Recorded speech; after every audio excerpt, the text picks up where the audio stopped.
اللہم صلی علی محمد وعلی آل محمد کما صلیت علی ابراہیم وعلی آل ابراہیم انک حمید مجید۔ اللہم بارک علی محمد وعلی آل محمد کما بارکت علی ابراہیم وعلی آل ابراہیم انک حمید مجید۔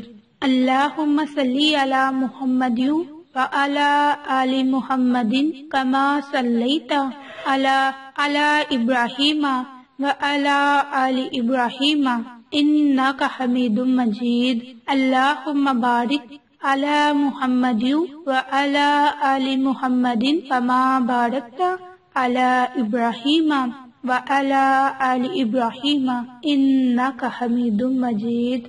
اعوذ باللہ من الشیطان الرجیم، بسم اللہ الرحمن الرحیم۔ عائشہ اسلامک ہسٹری کی پیاری بہنوں اور بھائیوں، السلام علیکم ورحمۃ اللہ وبرکاتہ۔ آج کے اس ویڈیو میں آپ کے ساتھ شب برات کی فضیلت اور برکات آپ کے ساتھ شیئر کروں گی، اور ساتھ ہی ساتھ شب برات اور شعبان کے مہینے میں یہ چند کام آپ نے اپنے گھروں میں نہیں کرنے، کیونکہ ان چند کام کے کرنے سے آپ کے گھروں سے رزق اٹھا لیا جاتا ہے۔ تو شعبان ایسا مبارک مہینہ ہے کہ جس مہینے میں ہمارا رزق، عمر اور مال و دولت ہر ایک چیز کے بارے میں لکھا جاتا ہے۔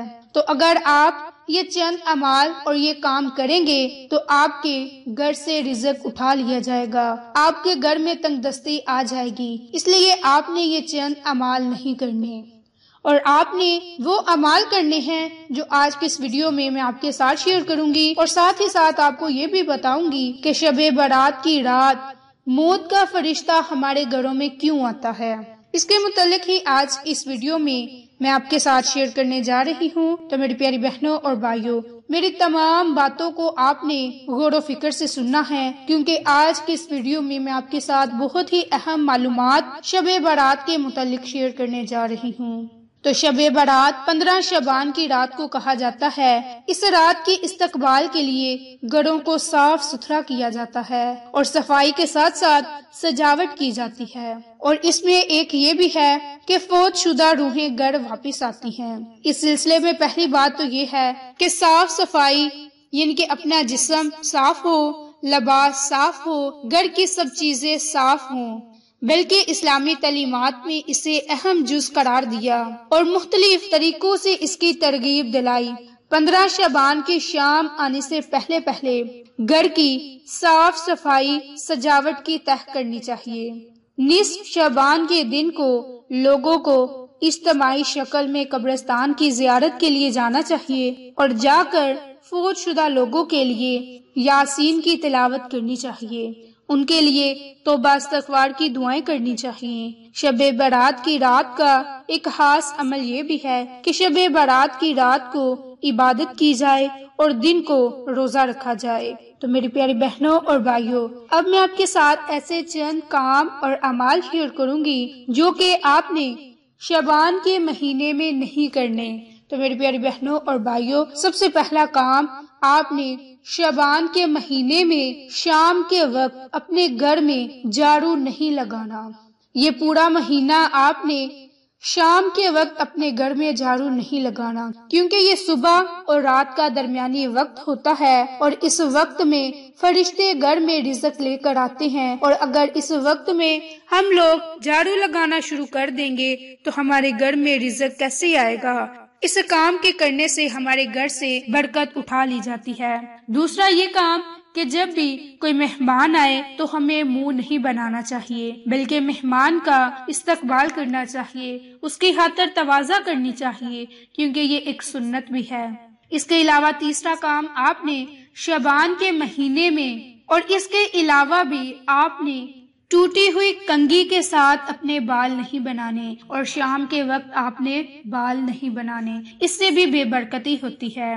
اس کے علاوہ آپ نے چوتھا کام یہ کرنا ہے، ٹوٹے ہوئے برتن تو شعبان کے مہینے میں آپ نے بالکل بھی استعمال نہیں کرنے۔ اس کے علاوہ بھی ٹوٹے ہوئے برتن میں کھانا کھانا جائز نہیں، اس کے علاوہ 5واں کام، شعبان کے مہینے میں رات کے وقت آپ نے ناخن نہیں کاٹنے، کیونکہ اس سے بھی بے برکتی ہوتی ہے۔ اگر آپ چاہتے ہیں کہ آپ کے گھر سے تنگ دستیاں اٹھا لی جائیں، رزق میں اور دولت میں برکت ہو، تو آپ یہ 5 کام شام کے وقت شعبان میں نہ کریں۔ اس کے علاوہ بھی آپ یہ کام نہ کریں۔ اب میں آپ کے ساتھ شعبان کے مہینے میں رات کے وقت موت کا فرشتہ گھر کیوں آتا ہے، اس کے متعلق آپ کے ساتھ ویڈیو شیئر کرنے جا رہی ہوں، کیونکہ شب برات کی رات موت کا فرشتہ ہمارے گھر ضرور آتا ہے۔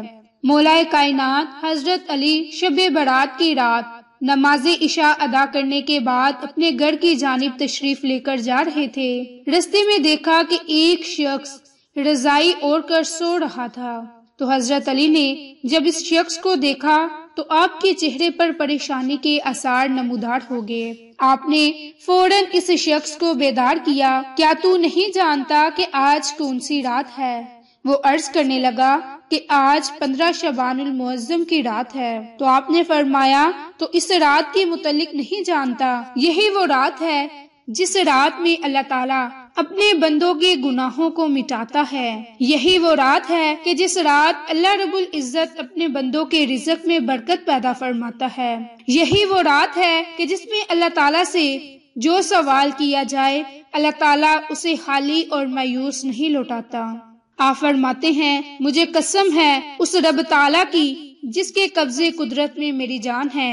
اللہ تعالیٰ کے پیارے محبوب محمد مصطفیٰ صلی اللہ علیہ وآلہ وسلم سے سنا، آپ صلی اللہ علیہ وآلہ وسلم نے ارشاد فرمایا کہ اللہ تعالیٰ اسی رات فرشتوں کو حکم دیتا ہے کہ اے فرشتوں زمین پر پھیل جاؤ، اور حضرت اسرائیل اور حضرت میکائیل کے فرشتے وہ پیچھے ہوتے ہیں اور ہر گھر میں جاتے ہیں، اور اللہ تعالیٰ کا حکم ہوتا ہے کہ ہر گھر میں جاؤ اور جا کر جو میرا بندہ جو سوال کرے، جو مجھ سے مانگے، اس کے رزق میں فراوانی کر دو۔ اگر وہ مجھ سے گناہوں کی معافی طلب کرے تو اس کے گناہوں کو معاف کیا جائے۔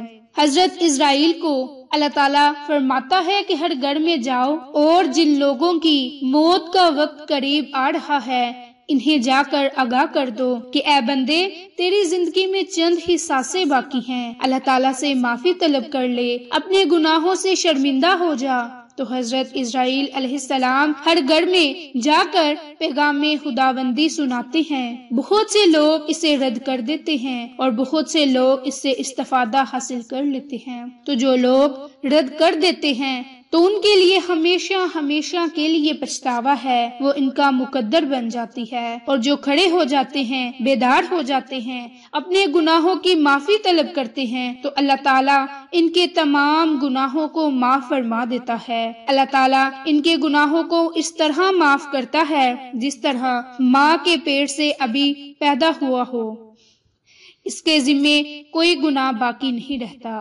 آپ بھی کوشش کریں، ہم بھی کوشش کریں گے کہ اللہ تعالیٰ کے حضور معافی مانگیں، اور ممکن ہے آئندہ سال ہمیں یہ رات دیکھنی نصیب ہو یا نہ ہو، اللہ کے اختیار میں ہے، یہ کسی کو بتایا نہیں۔ اگر آپ چاہتے ہیں کہ آپ کی اور ہماری بخشش ہو تو ان چند باتوں پر عمل کر لیں۔ تو میری پیاری بہنوں اور بھائیوں، یہ رات بڑی ہی بابرکت ہے اور اس رات میں ہمیں کثرت سے توبہ استغفار کرنی چاہیے۔ تو میری پیاری بہنوں اور بھائیوں، اس رات میں آپ نے اور ہم نے مل کر کثرت کے ساتھ نوافل ادا کرنے ہیں۔ نوافل ادا کرنے کے ساتھ ساتھ ہم نے کثرت سے توبہ استغفار کرنی ہے۔ یہ رات ہم نے توبہ استغفار کرتے گزارنی ہے، اپنے گناہوں پر ندام ہونا ہے۔ پھر جب سونے سے پہلے ہم اللہ سے دعا مانگیں گے تو اللہ کی ذات ہماری ہر دعا کو سنے گی، ہماری ہر دعا کو قبول فرمائے گی، کیونکہ اس رات اللہ تعالیٰ خود بھی قریب کے آسمانوں پر آتا ہے اور اپنے بندوں کی فریاد کو سنتا ہے۔ پھر اس رات اللہ سے جو مانگا جائے اللہ کی ذات ہمیں ضرور عطا کرتی ہے۔ تو میری پیاری بہنوں اور بھائیوں، ان چند باتوں پر عمل کر لیں، پھر آپ دیکھیں کہ دنیا میں اور آخرت میں بھی آپ کو کتنے فائدے ہوں گے۔ اگر آپ کو ہماری ویڈیوز پسند آئیں تو اسے لائک، شیئر اور سبسکرائب کریں۔ جزاک اللہ۔